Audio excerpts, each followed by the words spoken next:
பூர்வகாலம் முதற்கொண்டு விஷ்ணு மாயாவின் தெய்வீக உணர்வின் மூலமாக யாவருக்கும் மனசாந்தி அருளும் திருத்தலமாக விளங்குகிறது காரணையில் தேவஸ்தானம்.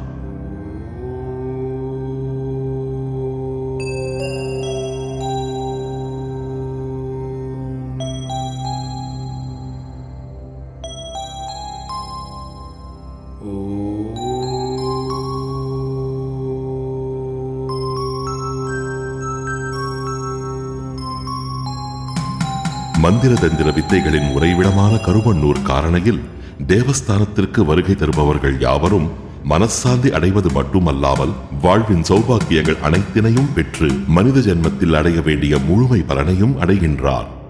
இயற்கை அழகு கொஞ்சும் கருவண்ணூர் நதிக்கரையினில் அமைதி பூங்காவனமாக திகழும் காரணையில் தேவஸ்தானம் ஜாதி மத பேதமின்றி மனிதர்கள் யாவரும் ஒரே குலம் என்ற நிலையினை போதிக்கின்றது. தெய்வீக சக்திக்கும் அதீதமான காரணையில் தேவஸ்தானத்தில் இக்கலியுகத்திலும் கூட ஜென்ம ஜென்மங்களாக அருள்பாலித்து வரும் விஷ்ணு மாயாவின் மனசாந்தி அளித்திடும் ஆசி தொடர்ந்து கொண்டே இருக்கின்றது.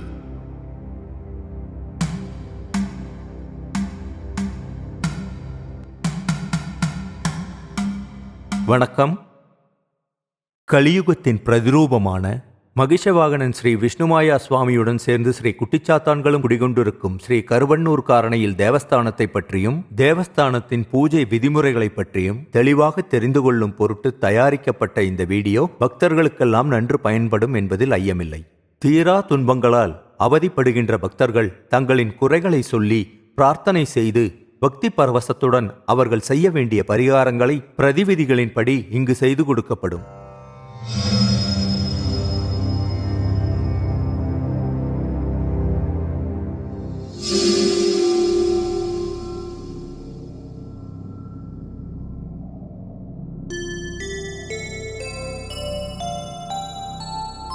பெரியப்பா, நாம இப்ப எங்க போறோம்? அப்பா வீட்டுல தனியா இருக்காங்களே.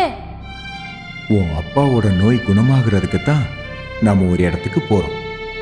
அங்க உன் அப்பாவோட நோய் சீக்கிரமா குணமாகணும்னு வேண்டிக்கோ.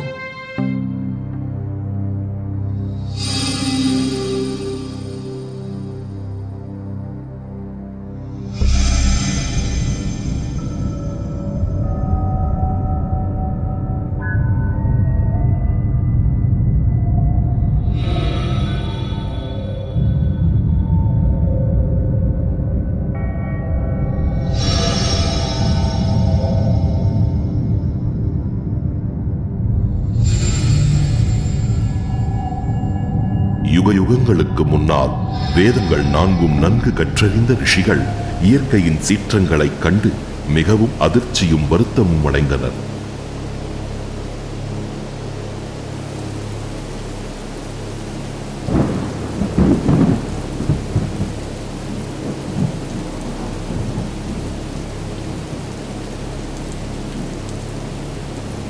பூமியையும் வானத்தையும் இரண்டாக பிரிக்க முடியாத விதமாக சமுத்திரம் கரை புரண்டது.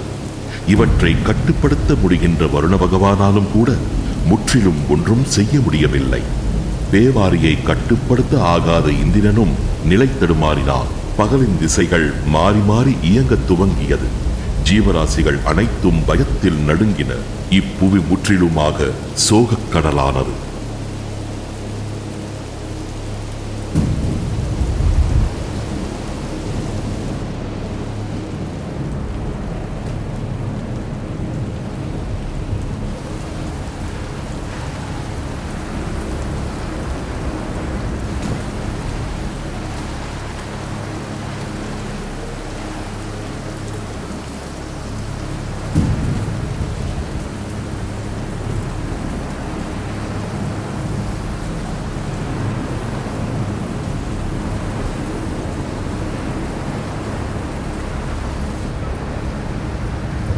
நடந்து கொண்டிருக்கும் அழிவுகளை கண்டு ஞானியும் மகா மாந்திரிகனும் ஆன காரணையின் மூத்தவர் மன நிம்மதியற்றார். புவியெங்கிலும் பிரளயமும் பேமாரியும் ஏற்பட்ட ஓர் இரவில் அவர் மனையின் ரகசிய அறைக்கு சென்றார்.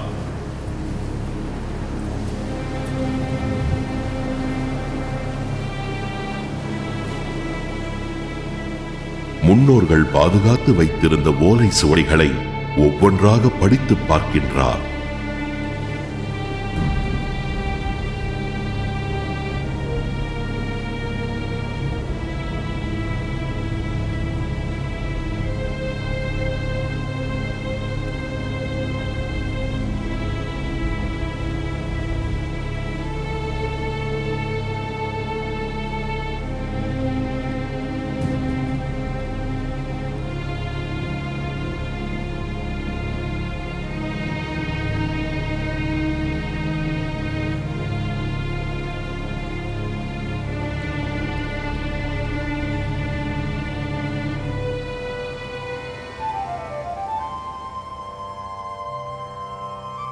காலகாலங்களுக்கெல்லாம் அதிபதியான விஷ்ணு மாயா ஒரு மகிஷாகத்தின் மேல் அமர்ந்திருப்பதினை கனவு போல் காண்கின்றார் மூத்தவர்.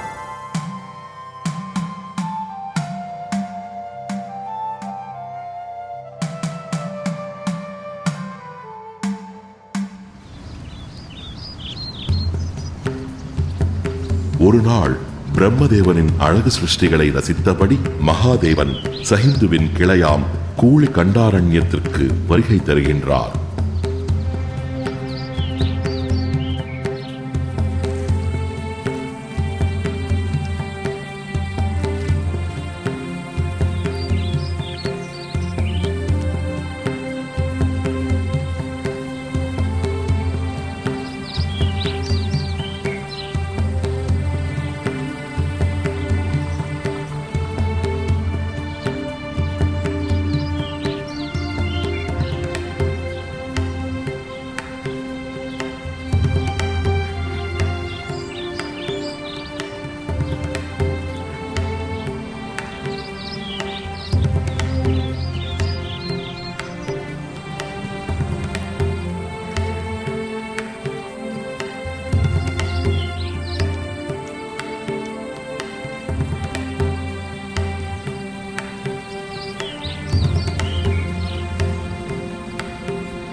அற்புதமான அம்மலைவனப் பகுதியில் மலையரசரின் அன்பு மகளான கூலிவாகை நீராடிக் கொண்டிருப்பதைக் கண்டு மகாதேவன் ஆச்சரியமடைகிறார்.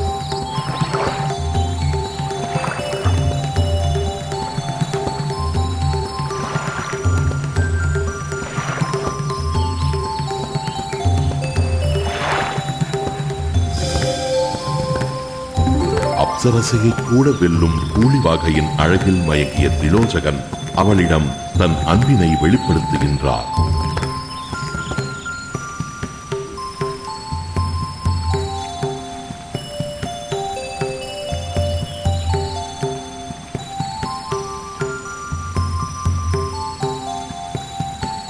அவளை அடைவதற்கான நேரத்தினையும் அறிவித்துவிட்டு மகாதேவன் வேட்டைக்கு புறப்பட்டு செல்கின்றார்.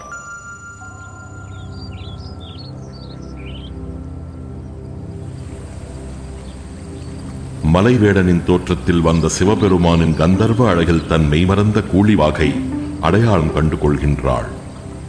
தன்னால் இறை உணர்வை ஏற்றுக்கொள்ள முடியாது என்று அறிந்து கொண்டு பார்வதி தேவியின் பக்தையான கூலிவாகை மனமுருகி சக்தி தேவியை வேண்டி பிரார்த்தனை செய்கின்றாள்.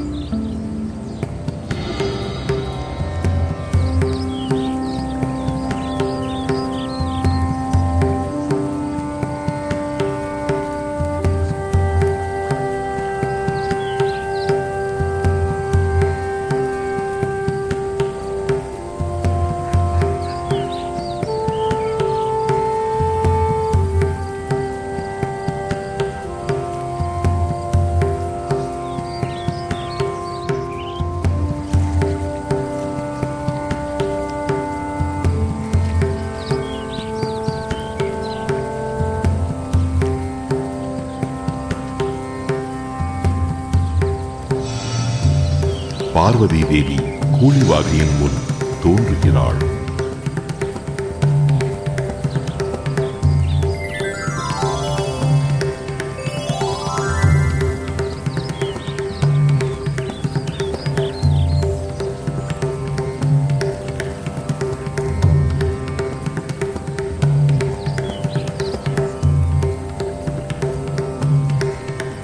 மகளே, அவதார மகிமையால் உனக்கு ஏற்பட்ட விதிதான் இது. உன் தர்ம சங்கடத்தை நான் உணர்கிறேன். சிவ பள்ளியறை உணர்வை சக்தியாகிய என்னால் மட்டும்தான் ஏற்றுக்கொள்ள முடியும். மகாதேவனின் ஆசையை நிறைவேற்ற நான் உன்னுடைய உருவமாக மாறுகிறேன். உருவம் மாறிய பார்வதி தேவி சிவபெருமானுடன் இன்பத்தில் ஏற்படுகிறாள்.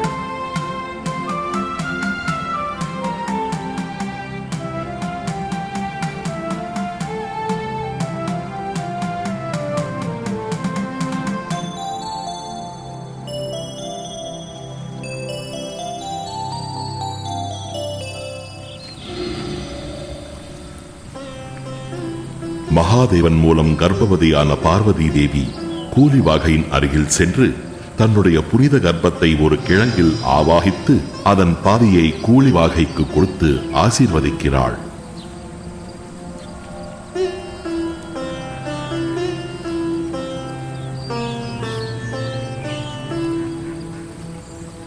கிழங்கின் இறை உணர்வு கூலிவாகையின் கைகளில் குழந்தை வடிவில் உருப்பெறுகிறான் விஷ்ணுமாயா.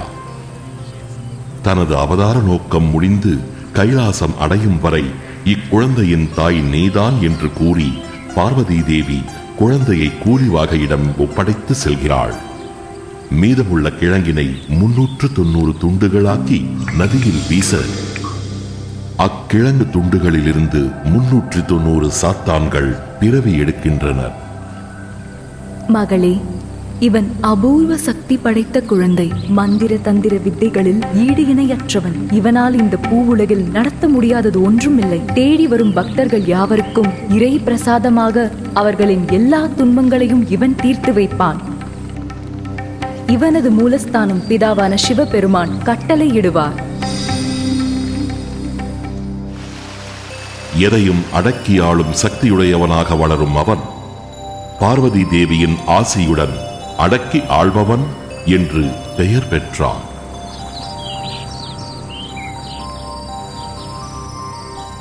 சுவாமிக்கு இடது பக்கமும் வலது பக்கமும் துணையாக மற்ற 390 சாத்தான்களும் குடியிருப்பார்கள் என்று அறிவித்து பார்வதி தேவி கைலாசத்திற்கு திரும்புகிறாள்.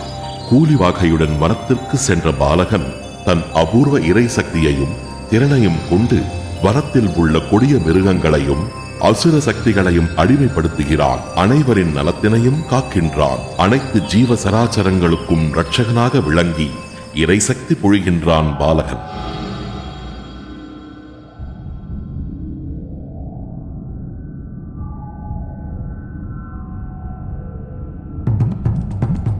தன் அவதார லட்சியத்தை புரிந்து கொண்டு தந்தையையும் தாயையும் காண கைலாசத்திற்கு யாத்திரையான பாலகனை அங்கு நந்தி வழிமறிக்கின்றது.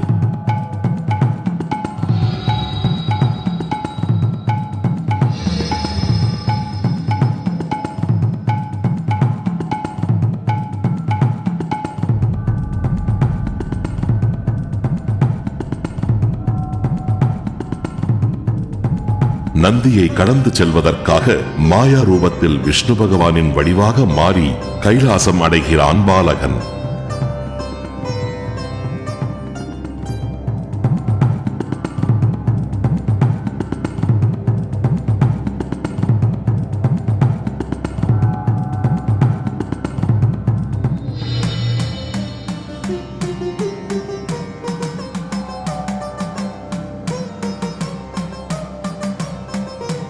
இக்கலியுக ரட்சகனாக பூமியின் பிரளயத்திலிருந்து மண்ணையும் மனிதர்களையும் காப்பாற்றுவாயாக. பூமியில் எல்லோருக்கும் அடைக்கலமாக நீ குடியமர வேண்டும். விஷ்ணு வேடம் பூண்டு மாயா உருவில் என்னை காண வந்ததால் இன்று முதல் விஷ்ணுமாயாவின் பெயரில் உலகெங்கும் அறியப்படுவாய். மந்திர தந்திர வித்தைகளின் உறைவிடமான கருவண்ணூர் காரணையில் குடும்பத்தில் இன்று முதல் உனக்கு செய்ய வேண்டிய ரகசிய கர்ம பூஜைகளை செய்து குடும்பத்தில் உன்னை ஒரு அங்கம் போல பாவித்து அக்குடும்பத்தின் முதியவரும் வழி வழியாக அவரின் தலைமுறைகளும் அனுஷ்டிப்பார்கள். அங்கு வருகை தரும் பக்தர்களுக்கு அவர்கள் வேண்டிய காரியங்கள் வெற்றியடையச் செய்து இன்று முதல் காரணையில் தேவஸ்தானத்தில் குடியமர்வாயாக.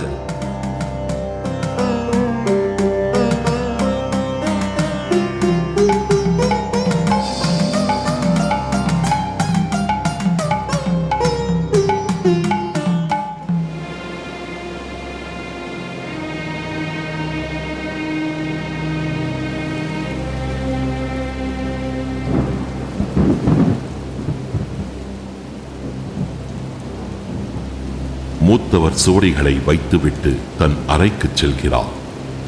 விஷ்ணுமாயா உருவம் தன்னை சுற்றி விளையாடுவதை உணர்ந்தவராக இடிமின்னலுடன் ஏமாறி பெய்யும் அதிகாலை வேளையில் எழுந்து ஓலக்குடையை பிடித்தபடி வெளியே செல்கின்றார்.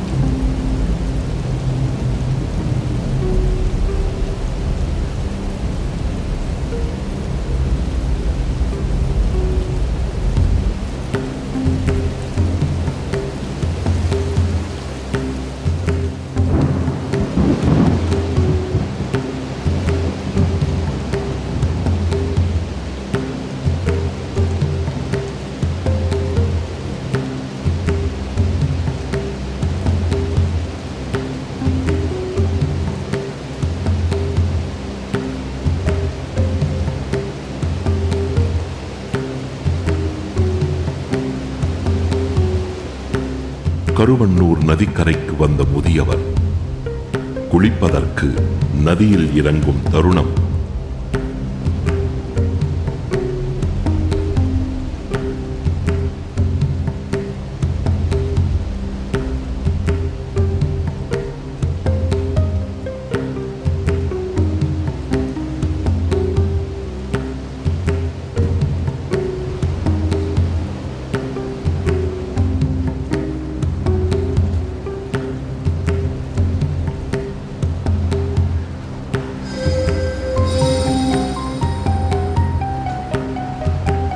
சிவபெருமானைக் கண்டு ஆச்சரியத்துடன் மனமுருகி நிற்கின்றார்.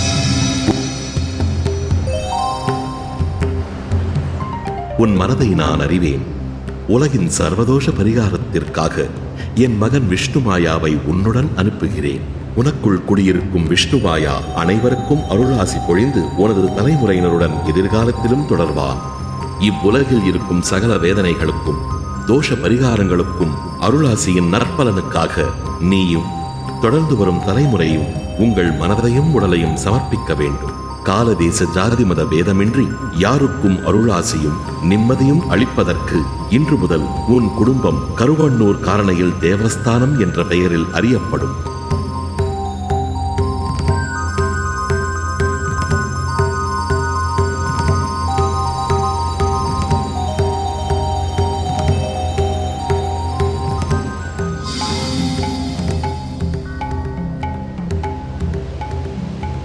அச்சமயம் நதியில் விஷ்ணுமாயா விக்கிரகம் மிதந்து முதியவரின் முன் வந்தது. அதனைக் கண்டு பரவசமடைந்த முதியவர் அதை தனது மார்போடு சேர்த்தணைத்தார். விஷ்ணுமாயா இறை உணர்வை ஆவாகித்த அந்த விக்கிரகத்தை அனைவரும் கண்டு பிரார்த்தனை செய்து மனசாந்தி அடைய வேண்டும். அவன் உன் குடும்பத்தில் உங்களோடுதான் இருப்பான். உங்களின் குடும்பத்தில் ஒருவனாக விஷ்ணுமாயா குடியமருவான். தினந்தோறும் பூஜைகள் அனுஷ்டிக்கின்ற பூசாரிகள் அருள்கடாட்சம் தேடி வருபவர்களுக்கு அருள் சொல்லி பரிகாரம் கூறும் விதம். விக்கிரகத்துடன் முதியவர் அவன் இல்லத்திற்கு வருகிறார்.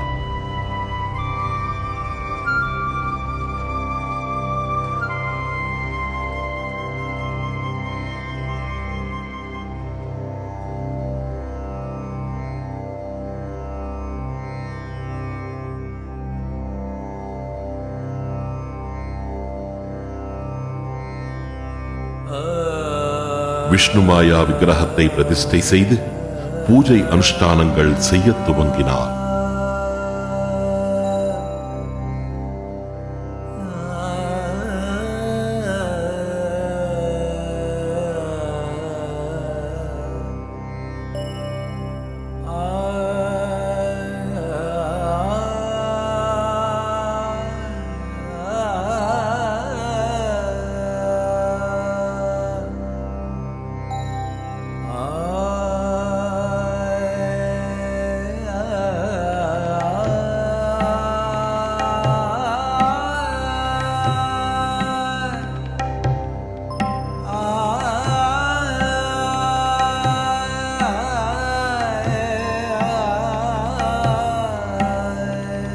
விஷ்ணுமாயாவின் இறையருள் தேடி வருபவர்களின் எண்ணிக்கை அதிகமாக துவங்கியது.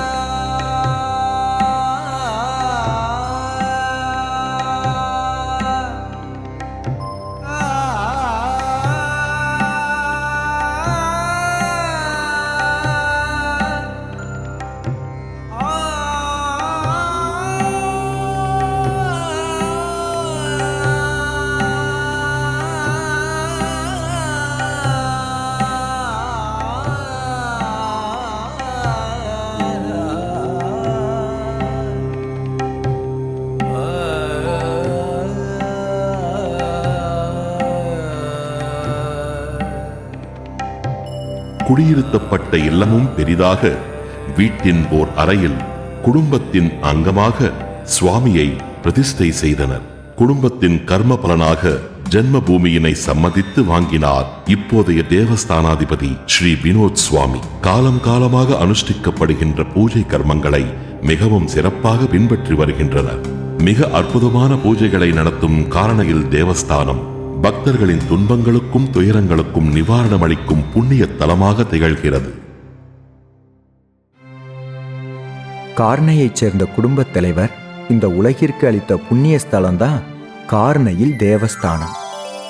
நம்ம அப்பாவோட நோய் நொடியெல்லாம் காரணையில் தேவஸ்தானத்துல உள்ள விஷ்ணுமாயா தீர்த்து வைப்பாரு. கண்டிப்பா எனக்கு நம்பிக்கை இருக்கு. அப்பாவோட நோய் குணமாயி பழைய மாதிரி அவரு வாழணும் பெரியப்பா.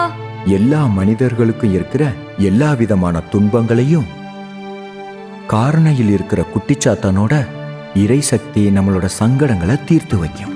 மனசுல இருக்கிற எல்லா வேதனைகளையும் முற்றிலுமா நிக்கிற புனிதமான இடம்தான் கருவன்னூர் நதிக்கரையில் குடியிருக்கும் விஷ்ணு மாயாவின் காரணையில் தேவஸ்தானம்.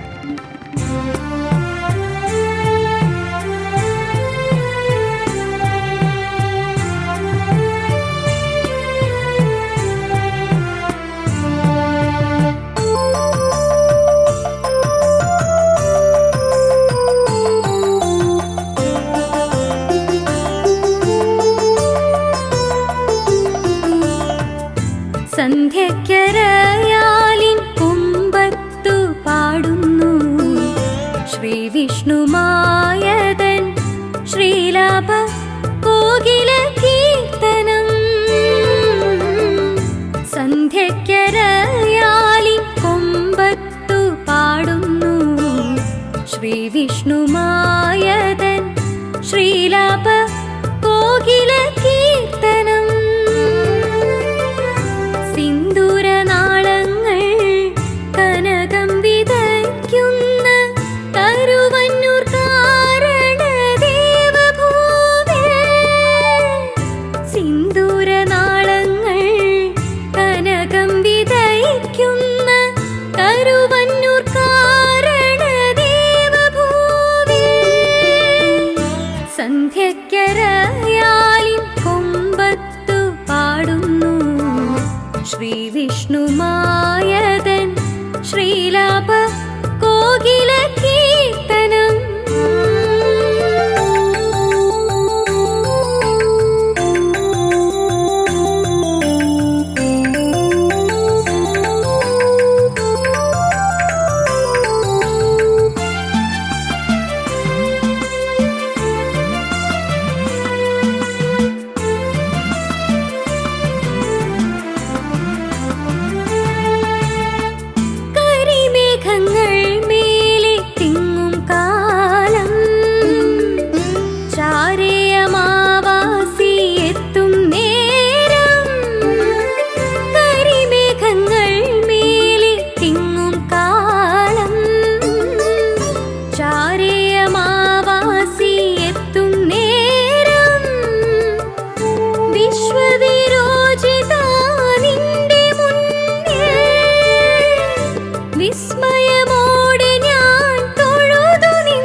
நீ எதுக்கும் கவலைப்படாதம்மா, தைரியமா இரு.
எனக்கு என் வாழ்க்கையின் நம்பிக்கை திரும்ப கிடைச்சது இந்த புண்ணிய தேவஸ்தானத்துல வச்சுதான். எல்லோருக்கும் இந்த புண்ணிய பூமி ஒரு மறுபிறவி அளிக்குது.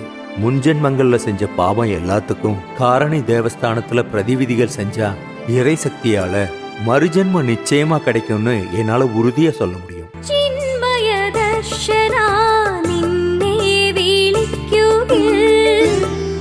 പാപവിമോചനം ശത്രുനാശം ചിന്മയദർശനാ നിന്നെ വിളിക്കുകിൽ പാപവിമോചനം ശത്രുനാശം സങ്കടമോചനാ നിൻ മുന്നിലെത്തുമ്പോൾ എൻ മനമാകെ നിറഞ്ഞു നിന്നു മമ ഹൃദയത്തിനാൽ പൂജിത പുഷ്പത്തിൻ അലിവിന്റെ തൂമണം തൂകി നിന്നു